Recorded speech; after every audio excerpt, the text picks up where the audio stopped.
El ser humano comete actos pecaminosos porque está lejos de Dios. Si no se hubiera separado de Dios, no cometería los actos pecaminosos que son la transgresión de la ley. El primer pecado de Adán y Eva no fue apenas comer de un fruto, sino separarse de Dios y escoger su propio camino de muerte. Pero para entender por qué la educación es redención, necesitamos entender que el ser humano fue creado a imagen y semejanza de su Creador.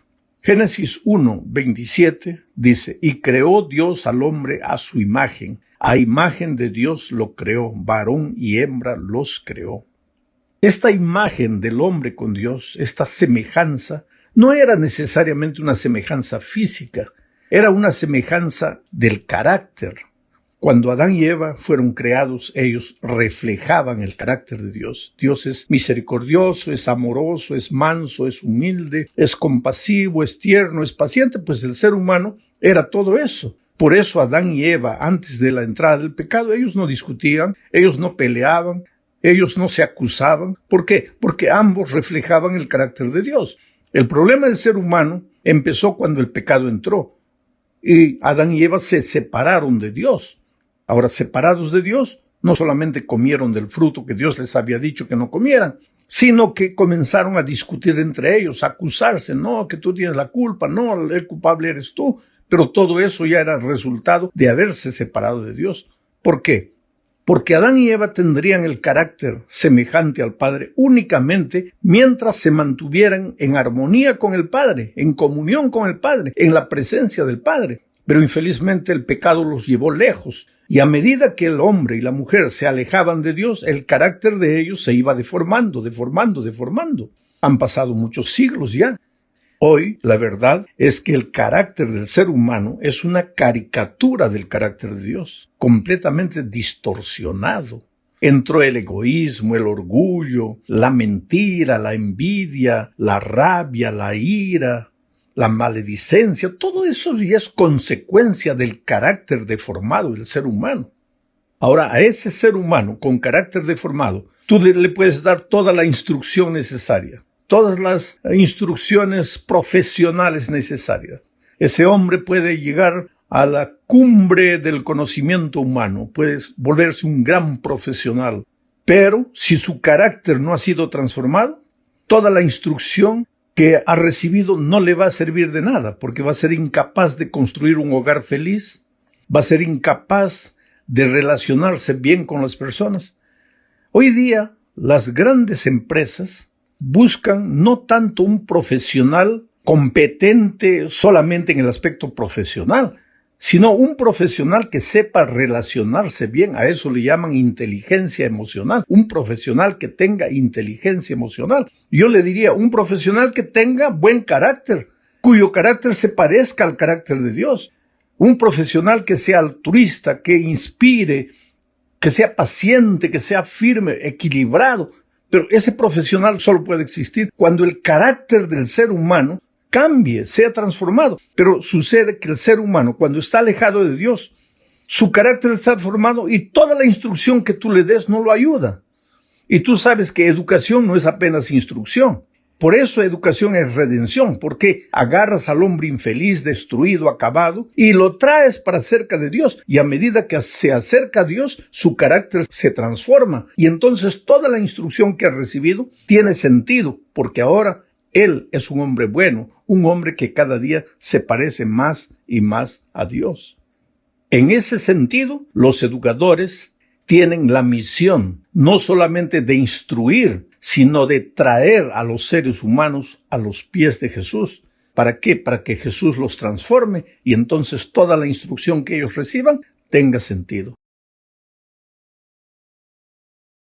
Vamos a la segunda parte de este estudio. Aquí veremos a Jesús como maestro.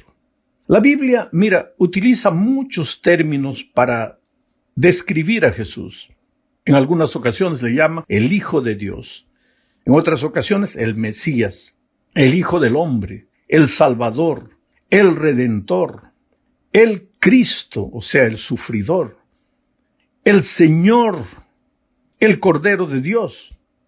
En fin, son nomenclaturas que se usan para referirse al Señor Jesucristo.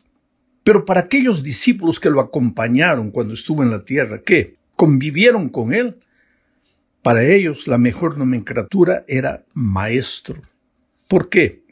Porque durante los 3 años de ministerio, Jesús se dedicó más a enseñar, a enseñar, a enseñar. Por eso sus discípulos lo llamaban maestro o lo llamaban rabí, que es la misma cosa. Ahora, ¿por qué todo esto? Porque aunque Jesús había venido al mundo a buscar y a salvar lo que se había perdido, o sea, a redimir al pobre pecador, Jesús utilizó la educación y la enseñanza como el instrumento para cumplir su misión de redimir. No hay modo de mostrar el camino de la vida al ser humano que sufre y padece en el territorio de la muerte sin enseñarle primero que está apartado de Dios y que por eso vive sumergido en problemas. En segundo lugar, enseñarle que él no puede salir de esa situación por sus propias fuerzas. Y tercero, enseñarle que Jesús es el único camino de regreso al Padre y que si él no vuelve al Padre, su carácter nunca será cambiado. Y mientras su carácter no sea cambiado, él no podrá ser feliz como persona y ni podrá ser feliz a las otras personas. Llámense familia, esposa, hijos, hermanos, padres o llámense semejantes en la empresa, en la industria, en el lugar donde tú trabajas. Entonces, cuando Jesús estuvo en esta tierra, él quería redimir al hombre, rescatar al hombre, salvar al hombre, pero él sabía que el instrumento para eso era la educación, la verdadera educación, no la instrucción. Jesús puede haber instruido, pero su misión educadora no se limitó a la instrucción. Se limitó a mostrarle al ser humano que necesitaba de Jesucristo, que necesitaba de Dios, que debía venir a él. Y la mayor obra práctica de la enseñanza de Jesucristo fue la vida de Juan, el hijo del trueno. Llegó a Jesús con su carácter deformado, pero cuando lo encontramos en la isla de Patmos ya anciano, ya no le dicen el hijo del trueno, le dicen el discípulo del amor, porque había sido cambiado. Porque el resultado final de la educación, de la verdadera educación, es la transformación del ser humano. Ahora, muchos años antes de que naciera Jesús de la Virgen María, el profeta Isaías ya había anunciado la misión redentora y educadora de Jesús. Voy a leer Isaías 11, 1 al 3, comentando. Dice, saldrá una vara del trono de Isaí. Esa vara del trono de Isaí era Jesús. Saldrá una vara del trono de Isaí y un vástago retoñará de sus raíces. Se está refiriendo al Mesías, a Jesús. Y reposará sobre él, sobre Jesús, el Espíritu de Jehová. ¿Y en qué consiste el Espíritu de Jehová? Isaías sigue describiendo, espíritu de sabiduría y de inteligencia, espíritu de consejo y de poder, espíritu de conocimiento y de temor de Jehová. Todo eso es educación. Sabiduría, inteligencia, consejo, poder, conocimiento, temor, todo eso es educación. Isaías estaba describiendo que el retoño de Isaí vendría a este mundo, el Señor Jesucristo, para enseñar y le hará entender, dice, diligente en el temor de Jehová. ¿Y cuál fue el resultado de todo esto? El versículo 9 responde, la tierra será llena del conocimiento de Jehová, como las aguas cubren el mar. Y cuando la tierra sea llena del conocimiento de Jehová, podríamos decir, la tierra ha sido educada, los seres humanos han sido educados, porque al conocer a Jehová han sido transformados, han entendido que no pueden vivir sin Dios, y al venir y convivir con Dios, el carácter de ellos se transforma. Entonces todo lo que hayan aprendido de teoría les vale. ¿Por qué? Porque ahora ellos son corazones limpios, corazones que aman, corazones que también se vuelven vehículos de educación para otras personas. Vamos ahora, querido, a la tercera parte. Veamos aquí la obra educativa en el tiempo de Moisés y de los profetas. Pablo dice en 2 a Timoteo capítulo 3 versículos 15 al 17 lo siguiente. Y que desde la niñez, le dice Pablo a Timoteo, ¿no? Y que desde la niñez has sabido las sagradas escrituras. ¿Pero qué sagradas escrituras? No el Nuevo Testamento, porque todavía no se había escrito. Se estaba refiriendo como sagradas escrituras a los 5 libros del Pentateuco, a los libros proféticos, históricos, poéticos, en fin, al Antiguo Testamento. Sigo leyendo. Pablo le dice a Moisés, y que desde la niñez has sabido las Sagradas Escrituras, las cuales te pueden hacer sabio. Mira la palabra sabio, sabio para la salvación, por la fe que es en Cristo Jesús. Porque cuando tú eres sabio, pero sabio para la salvación, entonces toda la instrucción y el conocimiento que adquieres te ayudan, encajan perfectamente y te ayudan a seguir avanzando y creciendo. Pero si toda la instrucción que recibes cae en un corazón contaminado por el pecado, en un corazón egoísta, mentiroso, orgulloso, entonces todo lo que has aprendido te vale de nada o te vale de poco. Ahora Pablo sigue diciendo, toda la Escritura es inspirada por Dios. ¿Y para qué? Útil para enseñar, para redarguir, o sea, para traer de vuelta, para restaurar, para corregir, para instruir. ¿Pero instruir en qué? En justicia, no solamente en el ramo diferente del conocimiento humano, sino en la justicia. Instruir en justicia. ¿Y para qué? A fin de que el hombre de Dios perfecto sea enteramente preparado para toda buena obra. Quiere decir, el ser humano solo está preparado para hacer cosas buenas cuando ha sido instruido por la palabra de Dios. Y para ser instruido por la palabra de Dios, él tiene que aceptar a Dios, tiene que venir a Dios, tiene que mantener una vida de comunión con Dios. Y la misión de los educadores es esta, traer a los seres humanos, traer a los alumnos a los pies de Jesús, enseñarles que además de todo el conocimiento humano, necesitan conocer la palabra de Dios, porque ese es el camino para llegar a una vida plena de victoria. Sabes, los escritos de Moisés son conocidos hoy día como la Torá o la ley. ¿Por qué la ley? Tal vez porque hay muchas leyes en estos 5 libros. Sin embargo, la Torá significa literalmente enseñanza o instrucción. Las leyes presentadas en la Torá tenían como objetivo traer al ser humano descarriado de nuevo a los brazos del Padre y enseñarle a andar con Dios. O sea, esta era la verdadera educación. Ahora, los siguientes libros, los libros poéticos como Salmos, los libros históricos, los libros proféticos, muestran de qué forma los seres humanos a lo largo de la historia se dejaron enseñar o no. La Torá traía la instrucción. En los otros libros se muestra cómo los seres humanos, algunos aceptaron las enseñanzas de la Torá, las aplicaron a su vida y fueron felices. Y otras historias nos muestran cómo algunos rebeldes, a pesar de que tenían el conocimiento de la Torá, no obedecieron, no siguieron su propio camino y el futuro fue para ellos la muerte, la desgracia, la tragedia, no solo de ellos, sino de su familia. Vamos ahora a la cuarta parte de este estudio. Hablemos aquí de los sabios. Mira, sabiduría no es instrucción. Sabiduría consiste en saber usar la instrucción. Puede haber un hombre muy instruido, pero un necio.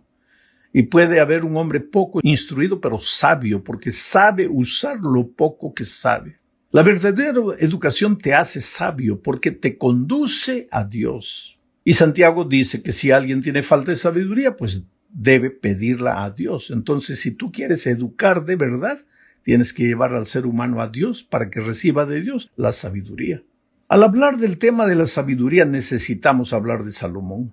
Al principio de su reinado se le presentó Dios una noche en Gabaón. Leamos primera de Reyes capítulo 3 versículos 5 y 9. Dice, y se le apareció Jehová a Salomón en Gabaón una noche en sueños y le dijo Dios, pide lo que quieras que yo te dé.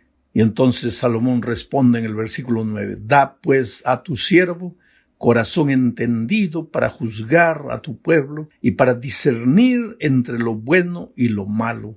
Porque ¿quién podrá gobernar tu pueblo tan grande?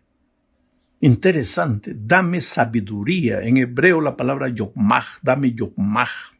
¿Quiere sinónimos de sabiduría? Prudencia, equilibrio, sensatez, sentido común.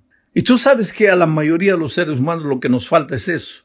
Sensatez. ¿Cuándo hablar lo que debemos hablar? ¿Cuándo callar? ¿Cuándo decir? ¿Cuándo no decir? ¿De qué manera decir? ¿Por qué decir? ¿A quién decir? Equilibrio, sabiduría, sensatez. Grandes profesionales son derrotados por falta de sabiduría. Grandes hombres instruidos con títulos académicos, con títulos doctorales, No han aprendido a ser sabios porque en la universidad no te enseñan a ser sabio, te dan instrucción, te enseñan a ser un buen profesional. La sabiduría viene de Dios. Si quieres ser un hombre sabio, tienes que ir a Dios, tienes que convivir con Dios, con su palabra, y entonces tú vas a aprender a ser un hombre justo, equilibrado, sensato, en fin, un hombre sabio. Salomón pidió sabiduría a Dios. ¿Y qué pasó con Dios? Pues Dios les dio la sabiduría. Primera de Reyes, capítulo 4, 29 al 34, dice, y Dios dio a Salomón sabiduría y prudencia muy grandes y anchura de corazón como la arena que está a la orilla del mar. Era mayor la sabiduría de Salomón que la de todos los orientales y que toda la sabiduría de los egipcios. Aún fue más sabio que todos los hombres y fue conocido entre todas las naciones de alrededor. Y compuso 3000 proverbios y sus cantares fueron 1005. También disertó sobre los árboles, desde el cedro del Líbano hasta el hisopo que nace en la pared. Asimismo disertó sobre los animales, sobre las aves, sobre los reptiles y sobre los peces. Y para oír la sabiduría de Salomón venían de todos los pueblos y de todos los reyes de la tierra, a donde había llegado la fama de su sabiduría. Mira, cuando Dios le dijo a Salomón, pídeme lo que quieras, yo te lo daré, podría haber pedido dinero, podría haber pedido poder, podría haber pedido salud, lo que quiera. Pero él dijo, dame sabiduría. Dios le dio sabiduría y con la sabiduría vino el dinero, vino la fama, vino el poder, vino todo. Pero el poder no lo mareó. El poder en sus manos fue usado para el bien de sus súbditos. Y toda la gente de diferentes lugares venía. Pero todo esto sucedía mientras Salomón vivía una vida de comunión con Dios. Porque la sabiduría viene de Dios. No es que Dios te da sabiduría y se va. Y ahora tú con la sabiduría que recibiste de Dios solito puedes vivir. No es así. Porque cuando Salomón se separó de Dios, ahí su sabiduría se acabó. Se metió en serísimos problemas y cayó feo en la vida de pecado. Cayó feo, cayó hondo. Gracias a Dios, el Señor lo rescató, porque la gracia de Dios nunca te abandona. Lo rescató y entonces Salomón volvió a ser un hombre sabio. Llegamos ahora al fin de este estudio hablando de la educación en la iglesia primitiva. El maestro en la iglesia primitiva ya no fue Jesús, porque Jesús se fue al cielo. Fue el Espíritu Santo, el maestro, el Espíritu. Pero ¿cómo trabaja el Espíritu en la vida de los seres humanos? A través de la palabra escrita. Por eso es que los hermanos, miembros de la iglesia primitiva, pues estudiaban la palabra de Dios para ser enseñados por el Espíritu. Hoy día a veces la gente deja de lado la Biblia, deja de lado la palabra de Dios y quiere místicamente que el Espíritu Santo le hable, le diga cosas. No, el Espíritu no trabaja así. Quiere decir, puede trabajar cuando quiere, porque quiere, donde quiere, con quien quiere. Pero generalmente el Espíritu habla y trabaja con todos a través de la palabra escrita. No cierres la Biblia para tratar de oír la voz del Espíritu.